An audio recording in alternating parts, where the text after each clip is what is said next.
Good morning, everybody. It is Thursday, April 13th. My name is Alan, and I want to welcome you to my Spiritual Growth Through Recovery podcast. Purpose of these videos is to grow my spirituality by following the AA program of recovery, and I do that by being honest, vulnerable, and accountable, which is why I make the videos. All right. I'm no expert in AA or spirituality or recovery. I just want to share my experience as I, go through this journey of recovery and trying to live life on life terms, sober. So the recipe we follow here is we read the daily reading out of the AA Daily Reflections book. There is a link in the description if you'd like to follow along. We'll read that, and then I'll share my take on what I took from that reading, and then share anything else that's going on in my life that I feel like sharing. So, all right, let's get busy. All right, again, it is Thursday, April 13th. Topic for today is going to be the false comfort of self-pity and the podcast purposes, more or less why I do these podcasts. All right, April 13th. The false comfort of self-pity. Self-pity is one of the most unhappy and consuming defects that we know. It is a bar to all spiritual progress and can cut off all effective communication with our fellows because of its inordinate demands for attention and sympathy. It is a maudlin form of martyrdom, which we can ill afford, as Bill sees at page 238. The false comfort of self-pity screens me from reality only momentarily and then demands, like a drug, that I take even a bigger dose. Right? If I succumb to this, it could lead to a relapse into drinking. What can I do?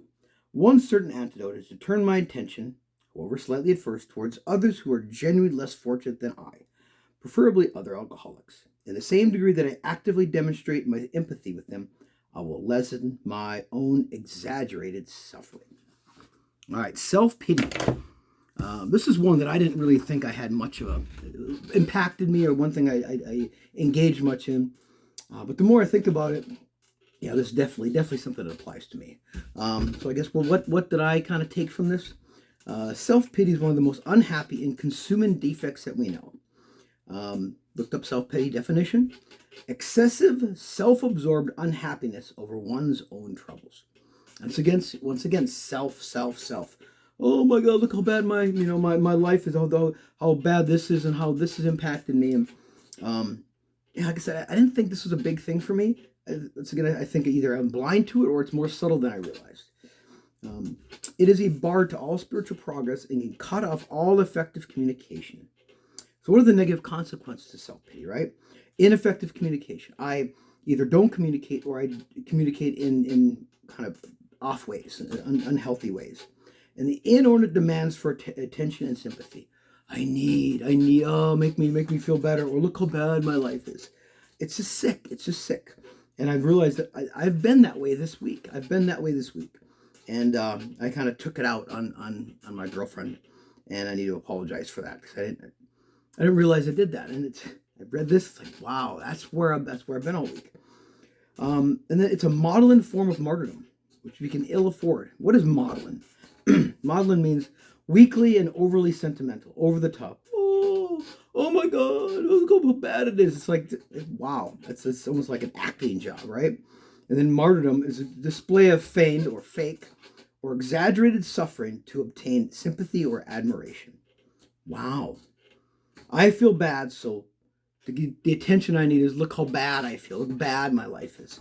Ugh, that is horrible. That is not a healthy way to live my life. And I've been through this week. That's really interesting. It really is. I need to kind of look at that and make some amends for how I've been feeling on that. And then a false comfort of self-pity screens me from reality only momentarily and demands take a bigger dose. It's like a temporary relief followed by a desire to get more of that, just to feel, to feel. I'm not sure exactly what to feel. Maybe just get some attention and some love. I guess, what can we do? What can we do about this, right? We got to get out of self. Once again, the selfishness and self-centeredness is just eating and consuming me and making me behave in ways that I'm not proud of. So, So that's another reading that just kind of hits me here, and let's realize that I'm not doing what I need to do in my recovery to so I don't act out in ways that I'm unhappy with. So anyway, that's what I took from that. And then I just wanted to share why I'm doing these podcasts, right? I say I want to grow my spirituality. And I'm doing that for three things, right? For the honesty, vulnerability, and accountability. And I just want to share why that's important to me.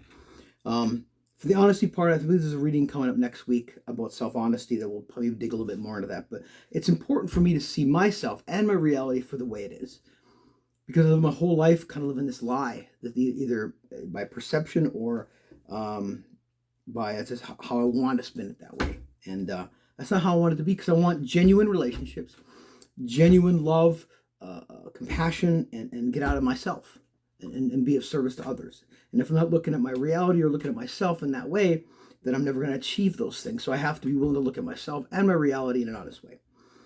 The second one, vulnerability. That means being real with myself and real with everyone I come in contact with. And it's important because there's an author named Brene Brown that I like to follow. And she said something, as I go through my life, there's been either sentences, paragraphs, books, sayings, whatever, that when I hear those, it hits me at a level that, like, whoa, I can't run from that reality. And one of them is when Brene Brown talked about vulnerability. And one of the quotes had something to do with, we cannot selectively numb emotions. When we numb the painful emotions, we also numb the positive emotions. And so I can run from pain and by blocking people out or blocking life out. And maybe I won't feel those negative emotions, but I'm not going to feel the positive ones either. And that made me realize that I got to be real in every part of my life, every day, all the time, and not care about the consequences, because I know that I'm going to face some painful emotions, but I also want to feel the positive ones that come with that. So I have to be vulnerable. And I've realized, especially being vulnerable around other men, that they'll open up as well. And then we get real, and then there's some real growth that can happen there. And the last one is accountability. I'm really good at planning and organizing, going, oh, this is what I need to do. This is a solution. But then I don't follow through on it. And it's a follow through thing that then comes back around, and then I feel bad that I didn't do what I was supposed to do. And then I'll get self-pity will kick in, and then I'll go back to using it again. So I want to choose character over comfort. I want to do the right thing. I want to be a better person. For me to do that, I have to be accountable to these podcasts. And that's the main reason I'm doing those, is so I can work through those things. So yeah, I feel a little heavy right now. A little sad, to be honest, about how I've been lately. So anyway, I just want to encourage you to, look at yourself, see where, are you exhibiting any self-pity? Are you feeling sorry for yourself? And if so, what can you do about it? Who can you reach out to? Who can you put your attention into to get out of that? And maybe we can realize that people have it worse than we do. So anyway, happy Thursday, everybody. Hope you got something out of that like I did. And I'll see you back tomorrow for the final one of the week. So peace out.